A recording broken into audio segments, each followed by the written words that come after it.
Welcome everyone to our very first conversation here at Do More. We're so excited to be sharing insights, lessons and learnings with our team, with our stakeholders, with our partners, and we're inviting you to share in this journey. Today I have Warren Farah. He's the CEO of the Do More Foundation.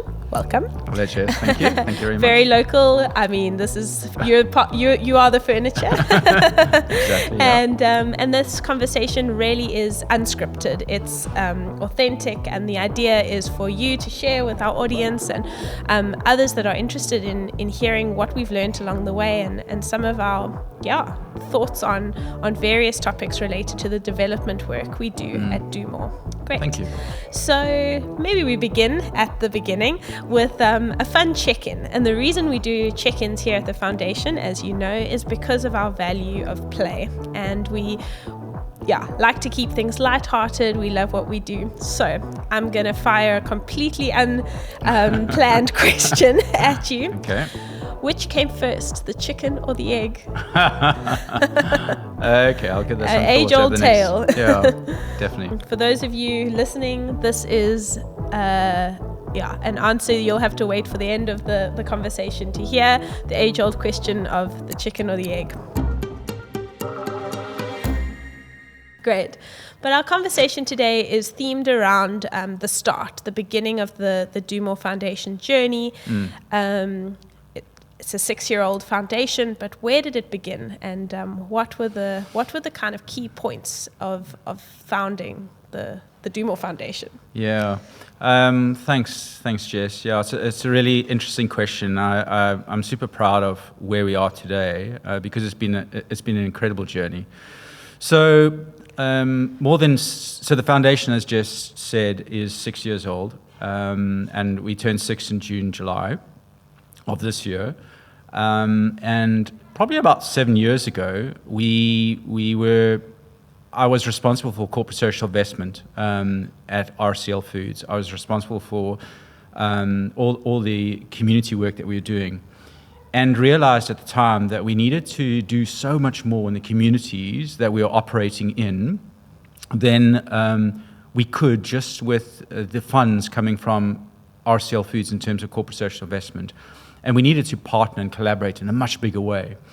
And so we decided that the best vehicle in order to do that was to set up a foundation. And so we set up the Do More Foundation. What was incredible about the setup is, it's quite funny when you're setting up a foundation, people go like, oh, well, it's just going to be a few months.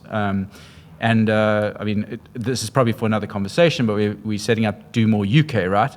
And again, they were like, oh, it's just going to be a few months. But 6 months later, we're still trying to set it up. So all these things take time. And but what was incredible at the time when we were setting up Do More Foundation is the support that we got from various stakeholders connected to RCL Foods, right? So RCL Foods was the founder of the foundation. But there were so many partners that were involved in the name of the foundation. So I remember having conversations around the name, that it needs to be RCL Foods Foundation. And I thought strongly that it shouldn't be. And super glad that we didn't call it RCL Foods Foundation. Not because I don't like RCL Foods, because I spent 20 years in the business and I love the organization, but because it wouldn't have enabled other people to be part of what we are doing. So we ended up calling it the Do More Foundation. And Do More obviously was very linked to RCL Foods' vision at the time was more food to more people more often. So the idea of more. And so from a legal perspective, we had legal teams helping us with the setup of that. We had the accounting teams, we had internal teams doing the setup of the foundation. And if 6 years ago, for instance, to give you an idea of the success that we've had, 6 years ago, if RCL Foods was responsible for nearly 95% of what we contribute into community, and over the last 6 years, RCL Foods' contribution hasn't come down, but today, RCL Foods' contribution is only about 16% of what we contribute to community. Wow. So, and that's because of the numbers of people that now are part of our foundation, because of the collaboration that's happened, because of the partners that contribute to a much bigger vision. You mentioned young children. Have young children always been the focus of the foundation? Yeah, that's a good question, because they haven't always been. When I started in the foundation, I didn't know the importance of young children. I really didn't. I knew about. No, I know. I knew about various things in terms of community development work, and thank goodness, in about 2013, actually, I met an amazing woman called Pam Picken, an ECD expert, really, who headed up TREE for a number of years. And she was so passionate about the early childhood development sector. And that's where I learned the importance of the early years. I didn't know, I obviously went to university, or fortunate to go to university and that. And I didn't realize the importance of the early years. So the early years, when I talk early years, I'm talking from conception through to age 5.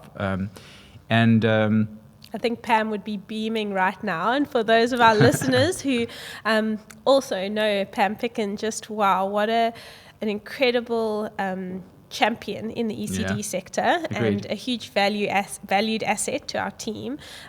What is interesting there is then the focus on young children, which corporates don't always acknowledge or see the value of. It's something that's been an emerging theme and a topic. So it's really amazing that you went on that journey. Absolutely. A question that we get asked quite often is, and I'm jumping a little bit backwards here to the RCL Foods conversation, is are you RCL Foods or are you not RCL Foods? So you mentioned, you're founded, but how does that work? Maybe you could just give a little bit of clarity on, are you your own entity? That's a good question. Absolutely, we are a separate legal entity.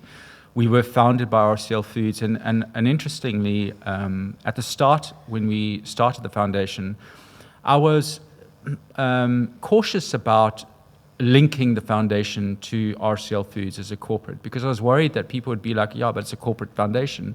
And actually what I've learned is the huge value that RCL Foods contributes to the foundation today, and we are what we are today because of RCL Foods. RCL Foods, you asked whom I'm employed by. I'm employed by RCL Foods, but I'm seconded full-time onto the trust. I am responsible for RCL Foods' corporate social investment, but my work, all of corporate social investments, is actually channeled through the foundation. So I have the amazing task of heading up the foundation. And RCL Foods obviously covers our overheads, it covers salaries, and so a lot of what partners contribute into the foundation actually goes directly into the work of the foundation and not into overheads, etc. And I think that's a conversation then around the collective impact model that the foundation takes, and the way in which we operate is that shared value opportunity for partners to invest deeply into communities. Absolutely, it's quite novel. Yeah. The other question I suppose to pose to you is, in terms of decision making, where do the trustees sit? Is it all RCL Foods? I think people would be curious to understand, how does the governance of the foundation work in terms of accountability and decision making?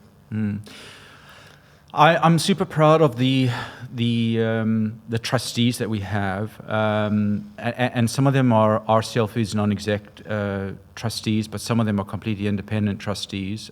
Some are RCL Foods directors. But what is amazing about the trustees, at least, is that they understand their role from a governance perspective. They don't get involved in the strategy of the foundation. They don't get involved in the day-to-day activities of the foundation. That is up to the management team and myself and the leadership team to manage. And so, we meet them 4 times a year. They are very strong on the governance kind of perspective. So making sure that we lead a great organization. And within that, we do what we need to do. And I think that's also, I remember the CEO of RCL Foods and the board came and went with us into the community and to look at the work that we're doing. And I remember the CEO at the time saying to his board, the reason why the organization has been as successful as it is because we haven't been involved. In other words, not micromanaging the organization. They've enabled us to grow into whatever we have needed to be. And I think that's a huge, kudos to RCL Foods for letting us do that. Yeah, wow. And it has enabled incredible growth, innovation, flexibility of the organization. I just want to say at this point as well that I think the foundation is where it is today because of the incredible team that we have, and you are one of those people that are part of the team. But we have an amazing leadership team and a seriously incredible bunch of people that lead various segments of the foundation, but also just contribute to the success of the foundation. So it's never me. I just have the amazing task of leading it, but the success really is around the people that are within the foundation, but also the incredible support that we get from various stakeholders, whether it is RCL Foods or whether it is our funders or whether it's our implementing partners that we work with, various stakeholders, the community. I think all acknowledgement to them for where we are today.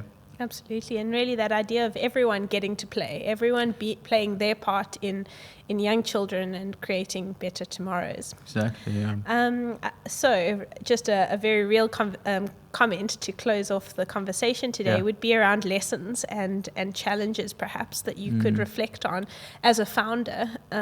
What have been some of the lessons that have stood out to you over the last 6 years? Yeah, the first lesson that came to mind, well, I don't know if it's a lesson because I'm still learning, is difficult to detach yourself from the organization that you're working for. And I'm not sure. The problem when your name is Do More.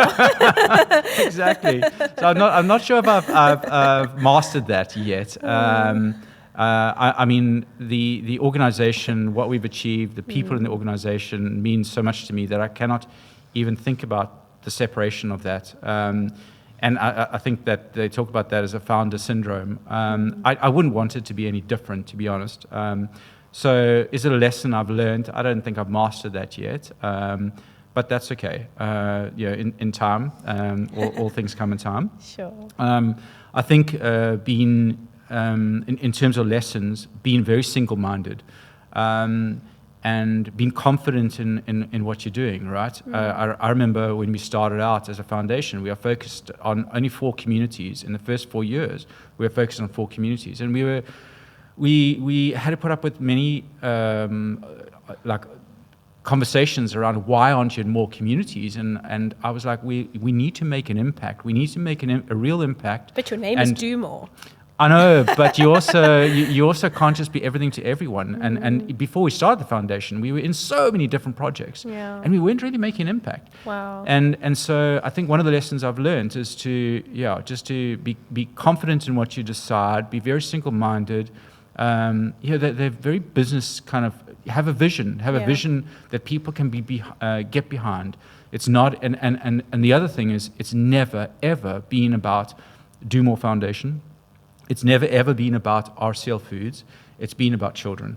Wow. And when you can focus attention and make that the real thing that you are focused on as an organization, other people can be part of that.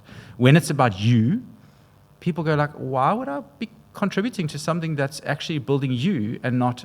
And so I think that for me has been one of our huge success factors. And then also just bringing in the right people at the right time. I mean, there's countless examples of where we've brought in people just at the right time, and having an incredible bunch of people that are very passionate has been for me one of the lessons. Amazing.